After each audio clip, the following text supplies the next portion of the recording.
Hello everybody, good morning and welcome to the United Stands. I'm Mark Goldbridge and this is your latest Manchester United transfer news this match day morning. I hope you're all feeling very excited. Arsenal later, but transfer news now. We've got Hjulmand wanting a move to Manchester United.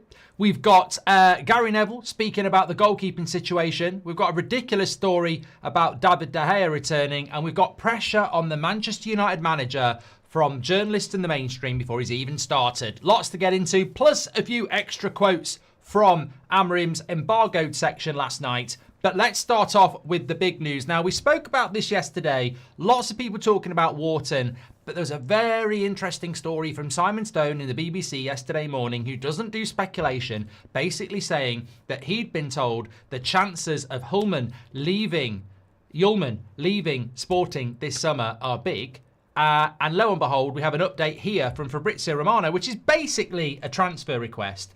Manchester United are aware of Hjulmand's situation. He would be open to a transfer.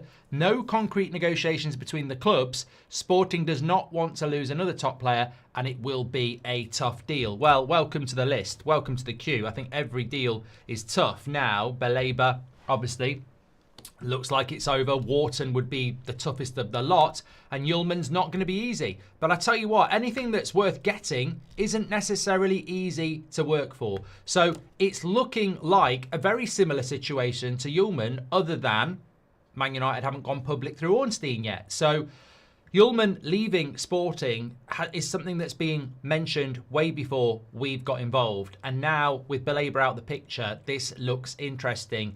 Look, when a player is open to leaving a football club, it's effectively a transfer request. What we've got is the modern equivalent of that. It's what Baleba's done with Brighton. He wants to come to Manchester United, but he won't go as far as going on strike like Isak. Hjulmand, I need to get his... I got it right that time. Hjulmand obviously wants to come to Manchester United, but he's probably not going to go on strike. And that is why this will be a difficult deal for Manchester United to do, if they are going to do it. Now, we spent a lot of time talking about Hjulmand last night. It's interesting how quick this is developing from Simon Stone yesterday morning to Fabrizio Romano this morning. So certainly keep your eyes on that one. Would you be happy with it? Why are you a little bit... why are you early, Mark, this morning? Seb's got a match at 10, so I can't do the 10 o'clock show. And I was just so excited about Hjulmand. No, I wasn't really. That's not why. That's not why I was. Don't you get tired talking about speculation, Mark, says Ben? No, I don't really get tired of doing something I love. You know, I think I used to get up and do a paper round at 5:45 every morning for about 6 years between the ages of 10 and 16. And what got me up for that? Well, the money, but also the fact that I got to read all the different papers in the morning. So I just love football, mate. Always have. And I'm sure many of you are the same as well. And I hope you're loving the fact that we've got a match today. Now may be the only time we can be positive, by the way. We could get our arses smacked later on. Absolutely could. And I wanted to bring this in because I think as a community, just before I go back to transfer stuff, as a community, I think this is really, really important, because I saw in the Manchester Evening News today that Manchester United apparently are privately aiming for top 6 this season. I mean, who has rung the Manchester Evening News up from Manchester United and said, keep it secret, but we want top 6? And this is what I mean. It's this subconscious agenda that gets put out there by the mainstream to derail this football club. I mean, who at Man United is privately going to tell Samuel Luckhurst that we're looking for top 6? And he goes on to say, apparently, I've read this from United Truthful, so I hope they're telling the truth on X. Samuel Luckhurst, quote, "No reason why United can't qualify for the Champions League this season. They've invested heavily in the attack, kept their most important player, are well stocked at centre-back, have ample recovery time between games, and some clubs that finished above them last season are in stasis, or I don't know, he went to bloody university." And this is what I mean. Like, so... bullshit. You've not privately been told that Man United are looking for top 6. You've decided that Man United should get top 6. You've listed the reason why they should get top 6. And you're going to be pushing for top 6 all season, putting pressure on the manager. Because that's what they do. That's what the mainstream do. They have to sell papers. They have to get you to click. So they've got to set the agenda out early. And I'm telling you now, top 6 talk, even though I said 5th, That was on the expectation that we would get a goalkeeper and a midfielder. Without a midfielder and a goalkeeper, if you think Man United, what was the words? Let me read these words back again because I'm captivated by them. There's no reason why United can't get Champions League football this season. Well, I can think of 2 reasons, mate. Absolute agenda bullshit before a ball's even been kicked. And this is just something you've got to keep in the back of your head because hopefully we won't need it later. But if we were to lose, remember, all the Amorim outers are going to come out from the shadows, derailing the football club again. For me, it's about game 10 to 30. It's not about game 0 to 10. I want a good start to the season, but there's a multitude of reasons why it might not happen. Amorim's even said it himself. New signings need time to adjust. We haven't got players in key positions, and we've got a very, very tough start to the season. But there's no reason why we can't get top 6. I mean, I find that absolutely incredible. In fact, look, I don't always agree with Gary Neville. I do agree with him sometimes. I just don't think people listen. But this is what he had to say yesterday. And Burmo, Cunha, Sesko, a lot of eyes on them. I think Man United fans, including myself, are surprised that they've gone and spent that level of money. We thought after the Europa League final that the money wouldn't be there at that level. So to get those 3 players who look like really good profile players, 2 of them have got Premier League experience, we need them to do well because the rest of the team, we need a goalkeeper. There are definitely issues with the defence and midfield, but if the 3 strikers are a real handful and scoring goals, last season's United return in front of goal was really poor. If they get off to a good start, it's really important. But you know what? Absolutely spot on. There is no talk of Champions League football. There is no talk of top 6. Literally says very happy with the attackers, but you know what? The rest of the team, midfield, goalkeeper, and he even mentions defence. I applaud that. It's a fair analysis. Like, we're starting a season. We've got every chance of getting a result today. I've seen so many opening day unpredictable results. I might not call it a shock to beat Arsenal at home or get a draw against Arsenal at home or Manchester United. But, you know, I'm not worried. I'm not worried about that. I'm worried about the 38-game season without a goalkeeper, without a midfield. On any given Sunday or Saturday, we can beat anybody. We know that. But over a 38-game season, we struggle for consistency. So I think that, you know, fair play to Neville for saying what you lot have been saying all summer. We need a goalkeeper and we need a midfielder. And I don't think that's coming out from certain media outlets for some reason. So fair play that some people actually understand that it's a tough ask. Have you got the crop top on? I have actually. Dun, dun, dun, dun. No, I haven't. Imagine if I did. So yeah, look, I'm very excited about the start to the season. I saw a ridiculous story this morning. I mean, I'd rather talk about this than Sancho, but somebody was talking about De Gea coming back this summer. I mean, I half thought about leading the show on it for a Sunday morning, and I thought, what an absolute load of clickbait shite that would be. And a piss take of an amazing community to run a show about that. Alan Nixon in The Sun. Forget about it. Forget about it. Yeah, I mean, there are certain journalists out there who literally every week come out with a wild one. And that's a wild one as well. I mean, I'd love David De Gea to come back to Manchester United. But yeah, no, nothing in that one. So as I said, if you're tuning in a little bit late, where have you been? Well, actually, you've got a good excuse this morning. But yeah, Fabrizio Romano basically saying that Manchester United is well, he didn't say that. He said that Manchester United have not yet decided on the midfielder. The club is aware of Hjulmand's situation, who is open to joining them, but no concrete talks between the clubs yet. Not decided on the midfielder yet. 2 weeks of the window left. Got to get a move on. There's good. One of you said it the other day. You're absolutely spot on. However this transfer window ends, and I can't predict it at the moment. I can guess it. I can hope, you know, is how it all starts. I hope we get a goalkeeper and I hope we get a midfielder. At this point now, I'm dreaming, but I'd take Martinez and Hjulmand. It's not the window I wanted, but it's a rescuable summer. And I think if we got Hjulmand and Martinez from Villa, people would go, oh, it's an 8 out of 10. I'd say, shut up. Shut up. We are definitely in the stage of Anthony and Casemiro now. We are in desperation area. You can't start giving this transfer window 8s now. Like, we might end up with 5 signings. I mean, that's a big might, but it's not organised, is it? It's not planned. This is chaotic now. We're in the chaos club now. Like, and I'd be over the moon with Martinez and Hjulmand, but we will have got away with it because we have left ourselves really, really late in this window with, you know, we're playing games without players. Like, and all right, Arsenal, you might just live off vibes and get a result.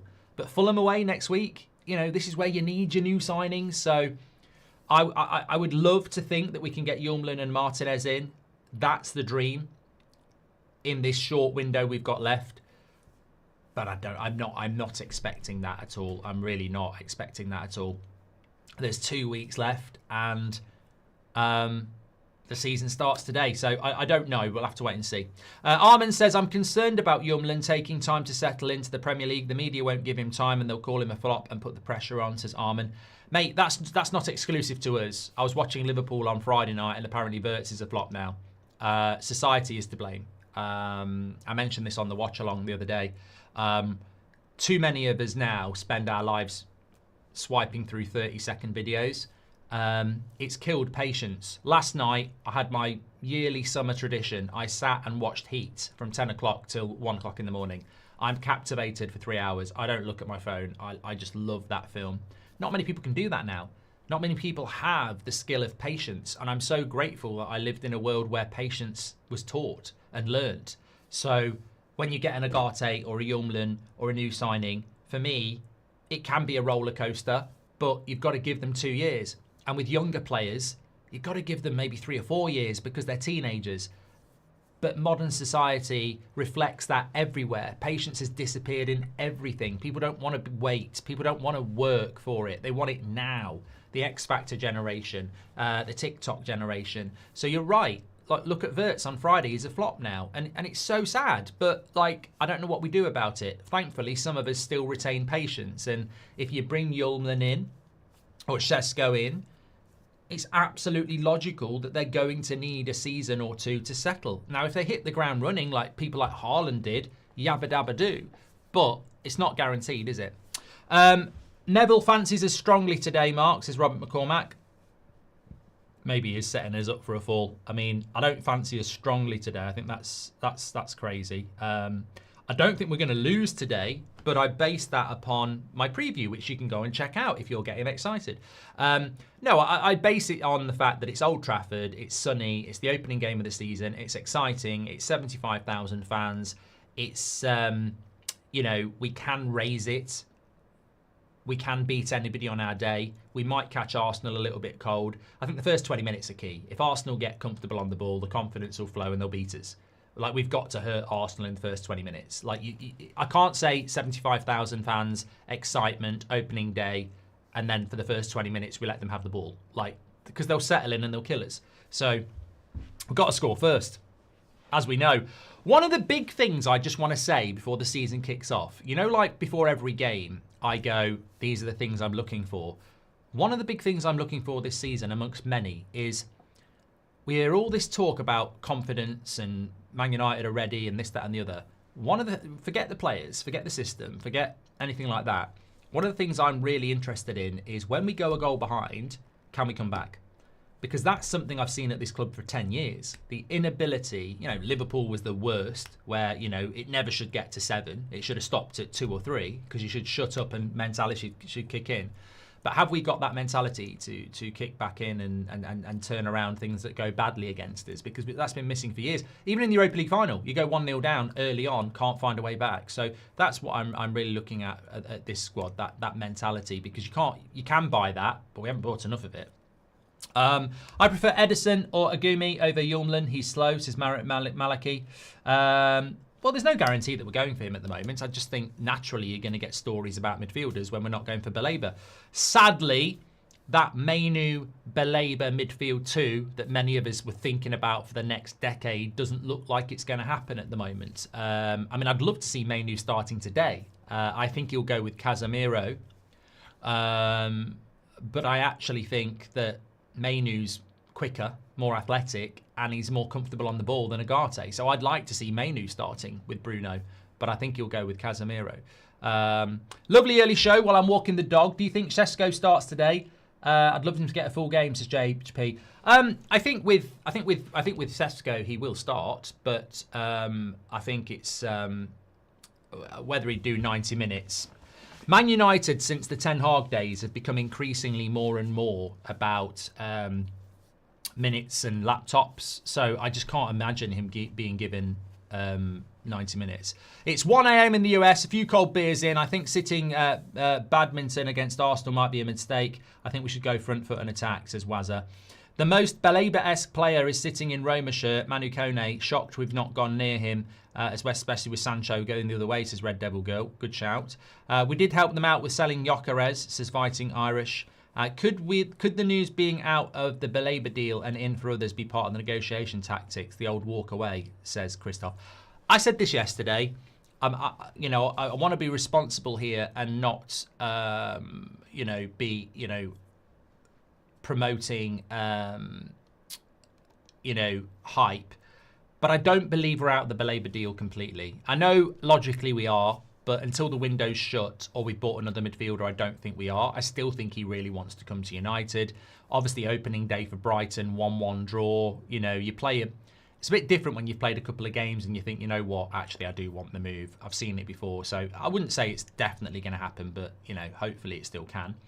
Talking about the goalkeeper, I think this highlights the goalkeeper issue as well. Amorim was asked in the embargoed section about Onana to start, and he said, it's like the other players. Everyone has to win the place, so I'm not going to say if one player is number one. He's ready to go to the game. Let's wait. You'll know on Sunday. So I think Onana will start, but everybody knows it. Everybody knows we need a goalkeeper. And sometimes you feel like in the fan community, you're banging your head against the wall because an ex-player who's in the media or the media won't acknowledge it. But everybody knows we need a goalkeeper. It's like universally known. Every rival fan, every media outlet, every United fan, we need a goalkeeper. And,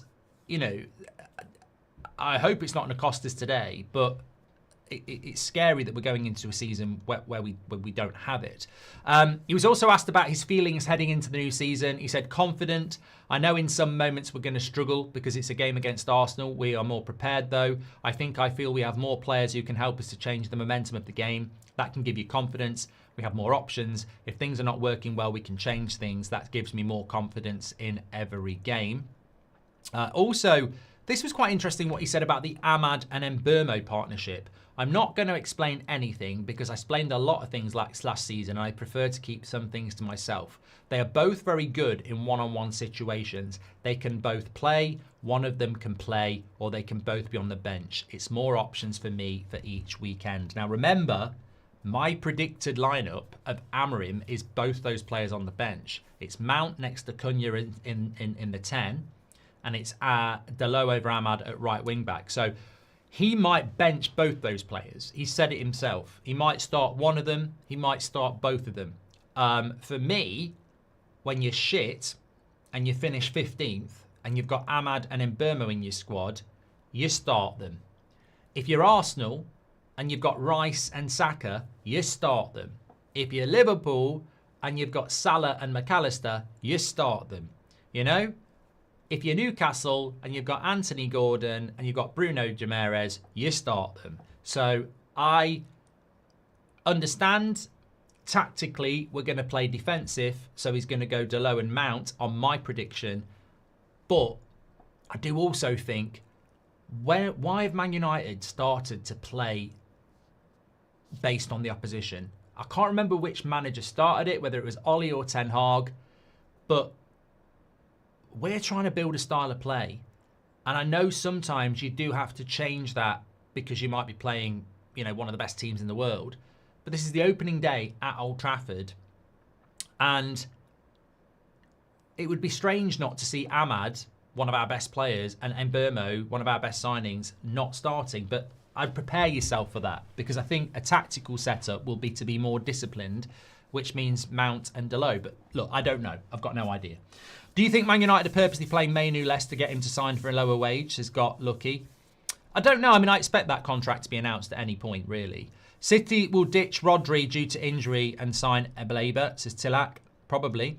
One of the biggest goals this season is consistency. Show up for every game, not just the big ones. We won't win them all, but we must always turn up, says John.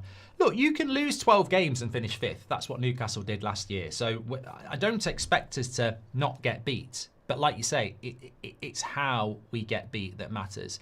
Ben Jacobs saying on Manu that Manchester United really and Ruben Amorim really want him to stay at the club amid uncertainty over his future. I mean, I don't think there is any uncertainty. I think we do want him to stay, and I think he will stay at Manchester United. I'd be very, very surprised if he didn't.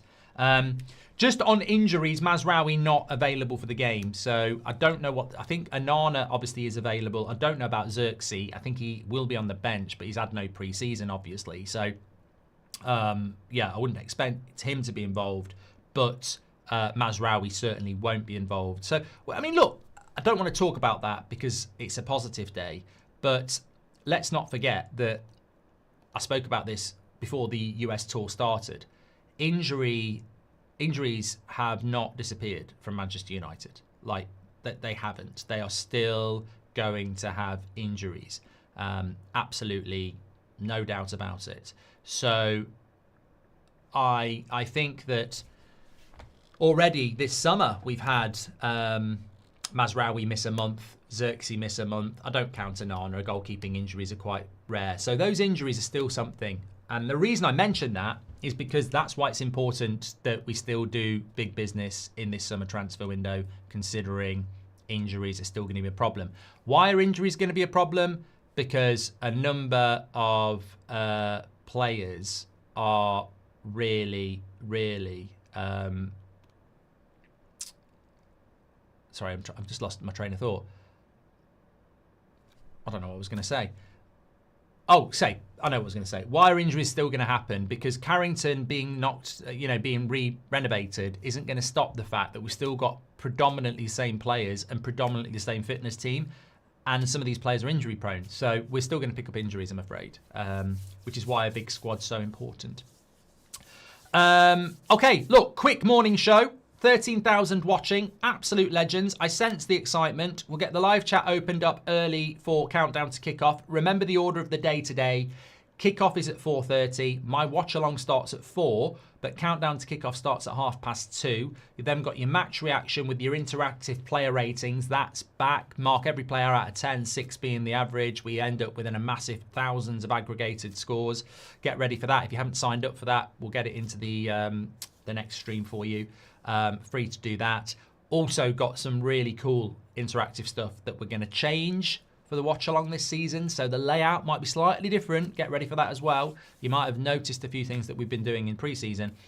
Very excited. Manchester United are back playing football, and we may have our concerns about transfers, about players, about ownership, but ultimately, if you're not excited about Manchester United playing Arsenal in the opening game of the season today, you've lost why you love this club and football. This is what it's all about. We all want to win. We all want to win. Come on, United. I'll speak to you a little bit later. Thanks for watching. Take care. Stay safe. And give us your thoughts on everything we've spoken about. Whirlwind of stuff there. Journalists trying to put us in the top 6. Gary Neville says we need a goalkeeper like you lot. Hjulmand fancies the move to Man United. And a lot more. Speak to you all in a bit. Take care.